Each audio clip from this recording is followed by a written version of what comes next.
pinananaligang tagapagligtas ng tanan.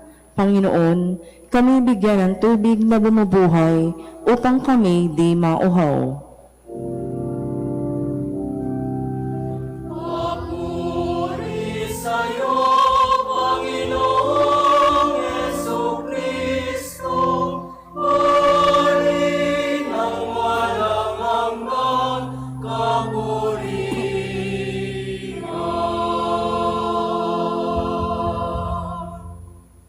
Sumainyo ang Panginoon. At sumaiyo rin. Ang mabuting balita ng Panginoon ayon kay San Juan. Papuri sa iyo, Panginoon. Noong panahon iyon, dumating si Jesus sa isang bayan sa Samaria na tinatawag na Sicar, malapit sa bukid na ibinigay ni Jacob sa kanyang anak na si Jose. Dito matatagpuan ang balon ni Jacob.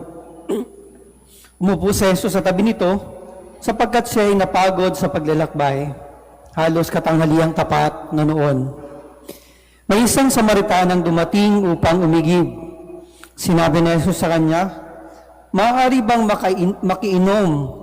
Wala noon ang kanyang mga alagad sapagkat bumili ng pagkain sa bayan. Sinabi sa kanya ng Samaritana, "Kayo'y Hudyo at Samaritana ako. Bakit kayo humihingi sa akin ng inumin?" Sapagkat hindi nakikitungo ang mga Hudyo sa mga Samaritano. Sumagot si Jesus, "Kung alam lamang ninyo kung ano ang pinagkakaloob ng Diyos at kung sino itong humihingi sa inyo ng inumin, marahil ay kayo ang hihingi sa Kanya. At kayo na may bibigyan niya ng tubig na nagbibigay buhay."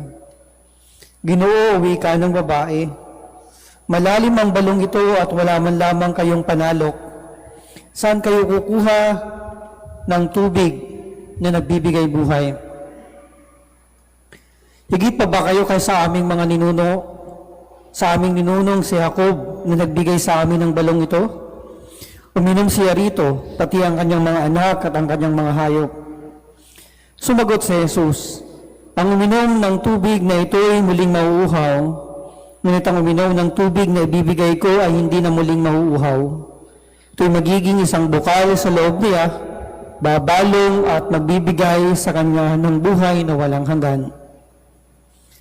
Sinabi ng babae, "Ginoo, kung gayon po'y bigyan ninyo ako ng tubig na sinasabi ninyo, nang hindi na ako mauhaw, ni pumarito pa upang sumalok.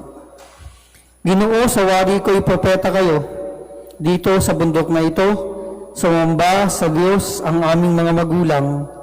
Ngunit sinasabi niyong mga Hudyo na sa Jerusalem lamang dapat sambahin ng Diyos." Tinugon siya ni Jesus, "Maniwala ka sa aking ginang, dumarating na ang panahon na sasambahin ninyo ang Ama, hindi lamang sa bundok na ito o sa Jerusalem. Hindi ninyo nakikilala ang inyong sinasamba, ngunit nakikilala namin ang aming sinasamba, sapagkat ang kaligtasan ay galing sa mga Hudyo.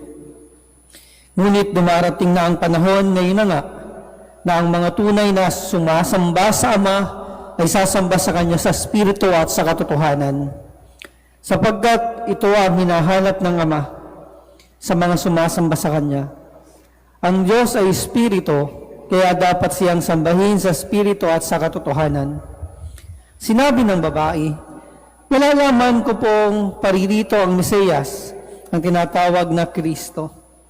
Pagparito niya, siya ang magpapahayag sa atin sa lahat ng bagay." "Akong nagsasalita sa iyo ang tinutukoy mo," sabi ni Jesus. Maraming Samaritano sa bayang yaon ang sumampalataya kay Jesus. Kaya't paglapit ng mga Samaritano kay Jesus, hiniling nila na tumigil muna siya roon at nanatili siya roon ng 2 araw. At marami pang sumasampalataya nang mapakinggan siya. Sinabi nila sa babae, "Nananampalataya kami ngayon hindi dahil sa sinabi mo, kundi dahil sa narinig namin sa Kanya. Nakilala namin siya ang tagapagligtas ng sanlibutan." Ang minamahal na kapatid, ang mabuting balita ng Panginoon. Pinupuri ka namin, Panginoong Hesukristo.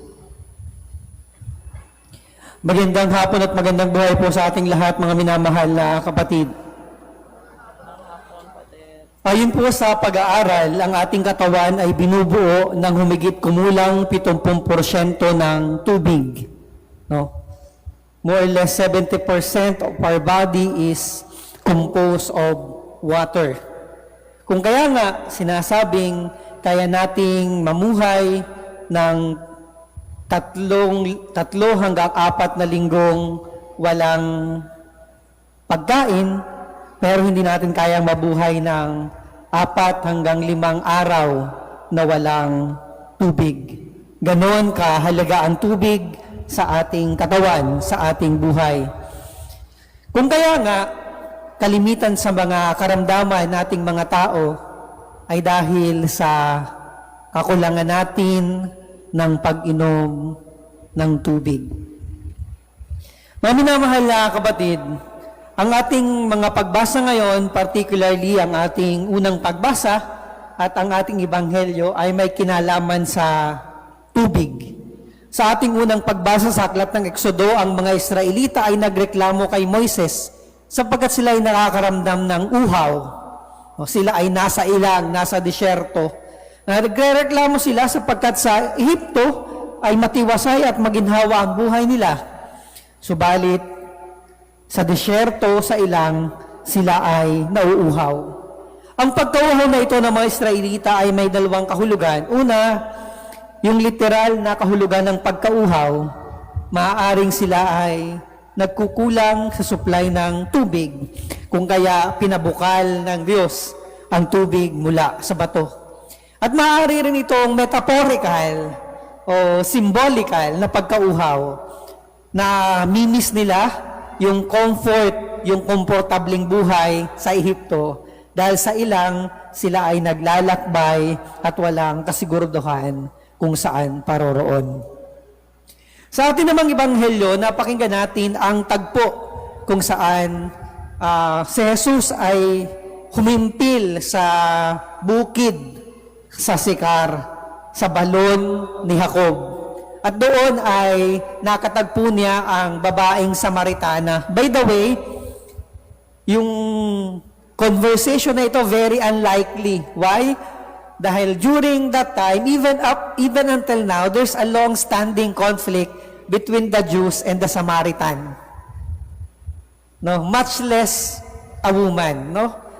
Nakausapin ng isang lalaking Hudyo. Pero nakipag-usap si Jesus sa Samaritanang ito. At sa kanilang pag-uusap, napag-usapan nila ang tubig. Humingi si Jesus ng tubig sa babae. At sa kanilang pag-uusap, si Jesus ay nag-offer ng panibagong tubig sa babaeng ito. Ang tubig ng buhay, the living water, the water of life.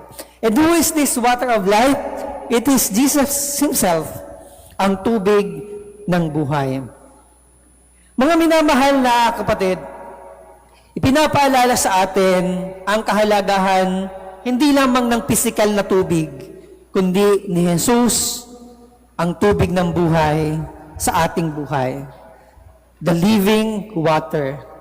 What does the living water give us? Ano bang binudulot sa atin ng tubig ng buhay na ito kung ating tatanggapin? Una, the water satisfies. The living water satisfies our thirst.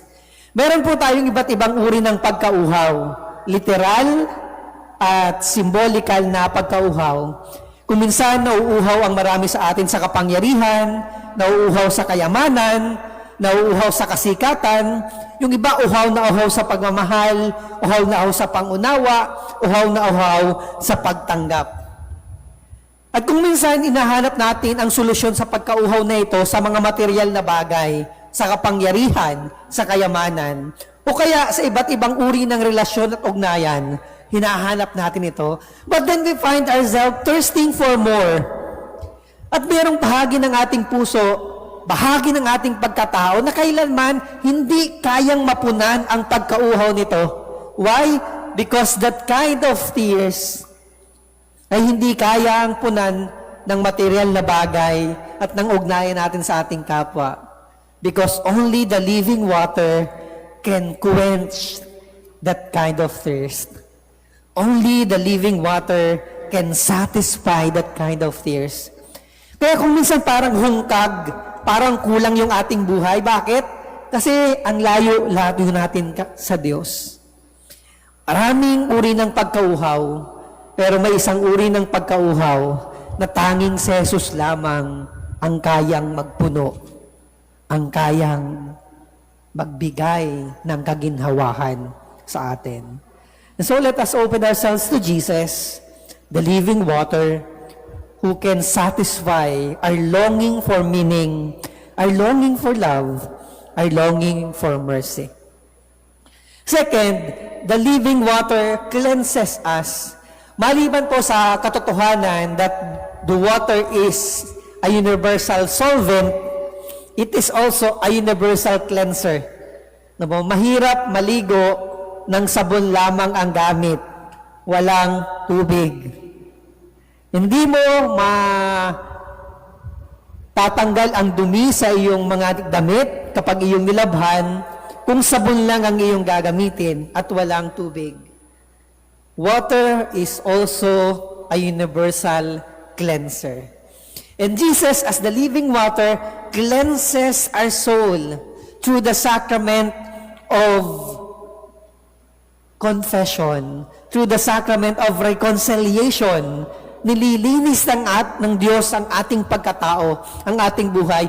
Kung kaya nga po, matatandaan nyo dun sa prayer ng Divine Mercy, saan inahalin tulad ang mercy ng Diyos? You died, Jesus, but the source of life flowed out for souls, and the ocean of mercy opened up for the whole world. No? Ginamit yung simbolismo ng tubig, ocean. Why? To cleanse us from our sins. And so, my dear sisters and brothers, this season of Lent, is actually a good opportunity for us to be cleansed but by that mercy of God. So let us be reconciled with our God. Let us receive His mercy in the sacrament of confession, in the sacrament of reconciliation. Because the living water cleanses us. Hindi kayang linisin ng paligo ang karumhan ng kaluluwa. Hindi kayang pabanguhin ng pabango ang baho ng ating kalooban. Tanging ang tubig ng buhay na kayang magpatawad ng kasalanan ang makakapaglinis sa ating pagkatao. Ikatlo, the living water transforms us. The water is an agent of transformation. Alam niyo po ito, no? Kaya nga po, merong kasabihan sa wikang Tagalog, walang matigas na bato sa tikatik na ulan. Alam niyo yung tikatik na ulan? Hindi ito yung malakas na ulan na buhos agad tapos titigil. Hindi rin ito yung ambon lamang na mahina. Ito yung ulan na katamtaman ng lakas pero mahaba yung duration. Ang tawag dito, ulang mayaman. Sa amin sa probinsya, ulang mayaman. Hindi masyadong malakas ang buhos, pero matagal ang duration ng ulan. Tikatik na ulan. At ang ulan na tikatik, kaya nitong panibaguhin ganuman katigas na bato. Unti-unti, ang tubig mula sa ulan can transform the rock into different shapes, into different forms. At ganun din po ang puso natin. Walang matigas na puso sa ulan ng biyaya ng Diyos. Ang maganda dito, hindi natin kailangang magbago para tanggapin yung biyaya. No? Hindi natin kailangan magbago muna para tanggapin natin yung biyaya. Kahit hindi pa tayo nagbabago, kahit we are in the state of sin, kahit tayo marumi, patuloy yung pag-ulan ng biyaya sa atin. And hopefully that grace coming from God can transform our heart, can transform our hardened heart, ang matigas nating puso. My dear brothers and sisters, as we continue to contemplate the season of Lent, may we be led into acceptance of Jesus as the living water, the water that satisfies our thirst. May iba't ibang uhaw, pero may isang uhaw na tanging ang Diyos lamang ang kayang pumawi. Jesus is the living water that cleanses our spirit, that purifies our soul. Let us receive the ocean of mercy coming from Jesus through the sacrament of reconciliation. The living water transforms our heart. Let us welcome Jesus in our life upang katulad ng babaeng Samaritana at ng mga Samaritano sa Ebanghelyo, nagbago at naniwala kay Jesus ang tubig ng buhay. Amen.